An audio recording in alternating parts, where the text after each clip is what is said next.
Hello students, welcome to केमलॉजिक सब। आज हम जेईई मेंस केमिस्ट्री का एक PYQ problem step by step solve करेंगे। वीडियो पॉज करके पहले खुद ट्राई जरूर करें। So let's start the question. Elements P and Q forms two types of non-volatile non-ionizable compounds, PQ and PQ2. When 1 gram of PQ is dissolved in 50 gram of solvent A, the delta TB was 1.176 Kelvin. While when 1 gram of PQ2 is dissolved in 50 gram of solvent A, delta TB was 0.689 Kelvin. Kb of A equal to 5 Kelvin kilogram per mole. The molar mass of elements P and Q in gram per mole respectively are option 1 70 110, option 2 65 145, option 3 60 and 25, option 4 25 and 60। तो ये question में क्या पूछ रखा है? सबसे पहली बात तो एक कोलिगेटिव प्रॉपर्टी है एलिवेशन इन बॉइलिंग पॉइंट। तो आइए अब क्वेश्चन को समझ लेते हैं क्या क्या दे रखा है। कंपाउंड दे रखा है non volatile, non ionisable. Non ionisable compounds P Q and P Q का मतलब क्या है? जो वन टू फैक्टर होगा वो इसमें वन ही रहेगा, मतलब ना तो एसोसिएट होगा ना ही डिसोसिएट होगा। When 1 gram of PQ compound is dissolved in 50 gram of solvent A, delta TB was given 1.176 Kelvin। यह है एक पार्ट क्वेश्चन का। इसी तरह जब 1 gram of PQ2 dissolved in 50 gram of solvent A, delta TB was 0.689 Kelvin। मतलब हमारे पास दो कंपाउंड है PQ एंड PQ2। दोनों को जब 50 ग्राम सोलवेंट में डिजोल्व किया गया तो दोनों के केस में change in the boiling point observe किया गया। उन दोनों केस को कंसीडर करके हमें molar mass of P and Q को फाइंड करना है। और केबी ऑफ सॉल्वेंट एक दे रखा है 5 केल्विन किलोग्राम पर मोल। और ये क्वेश्चन जेईई मेन 2026 में पूछा गया है। तो आइए सोल्व करते हैं इस क्वेश्चन को। हमें पता है elevation in boiling point delta T B equal to K B into M. M क्या होगी यहाँ पे? मोलैलिटी। यहाँ पे हम वन टू फैक्टर का यूज नहीं कर रहे क्योंकि i इक्वल टू 1 होगा तो 1 इंटू मल्टीप्लाई समथिंग 1 ही रह जाएगा, क्योंकि कंपाउंड कैसा है? Non ionisable. उस केस में वन टू फैक्टर मिलेगा 1। तो हम इसको थोड़ा और एक्सपेंड कर लेते हैं। Delta T B, K B is constant. Molality को क्या लिख सकते हैं? Weight of solute divide by molar mass of solute into weight of solvent. W B मान लेते हैं वेट ऑफ सोलवेंट। चलो डब्ल्यू ए ही लिख लेते हैं, ए मेंशन कर रखा है सोलवेंट। ये वेट ऑफ सोल्यूट इनटू 1000। तो ये फार्मूला का हम इसमें यूज करने वाले हैं। तो फर्स्ट केस में देखते हैं। जो फर्स्ट केस में डेल्टा टीवी कितना दे रखा है? 1.176 केल्विन। के बी कितना है? 5 kelvin.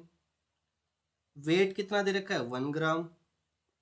Molar mass of P Q मान लेते हैं M P Q is the molar mass into 1 by weight of solvent कितना दे रखा है? 50 ग्राम इंटू 1000। यहां से अगर हम सोल्व करें एम पी क्यू हमें कितना मिलेगा? तो आइए कैंसिल आउट कर लेते हैं। 5 10 जा 50 10। तो एम पी क्यू कितना मिलेगा? 100 डिवाइड बाय 1.176। ये हमें मिलेगा 85। तो एम पी क्यू हमें मिल गया 85। इसी तरह सेकंड केस को कंसीडर कर लेते हैं। सेकंड केस में डेल्टा टीबी कितना दे रखा है? 0.689। 0.689। के भी तो सेम ही रहेगा क्योंकि सोलवेंट सेम है 5। वेट कितना ले रखा है सोल्यूट का? 1 gram divide by molar mass of solute M P Q two लिख लेते हैं। Weight of solvent 50 gram into 1000। अब इसको सोल्व करते तो कितना आ जाएगा? M P Q two, M P Q two 5 10 जा 50 10। तो 100 डिवाइड बाय 0.689 ये हमें मिलेगा 145। तो ये हमें दो केस मिले हैं। अगर हम कंसिडर करें molar mass of solute Mp and molar mass of element Q is Mq। ये दो कंसिडर कर लेते हैं। तो जो MPQ molar mass of PQ लिख रखा है, क्या हम उसको लिख सकते हैं MP plus MQ equal to 85। इसी तरह इस इक्वेशन से लिख सकते हैं MP plus 2MQ equal to 145। इसको नाम दे रहे हैं इक्वेशन 1, इसको नाम दे रहे हैं इक्वेशन 2।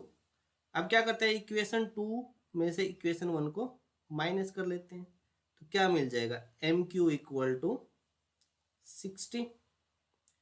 और MQ की वैल्यू इस इक्वेशन में दोबारा यूज करते हैं तो MP कितना मिल जा रहा है 25। तो अपना molar mass of P and Q कितना हो जाएगा MP molar mass of P equal to 25, molar mass of Q equal to 60। तो कौन सा आंसर सही हो जाएगा, ऑप्शन 3 और 4।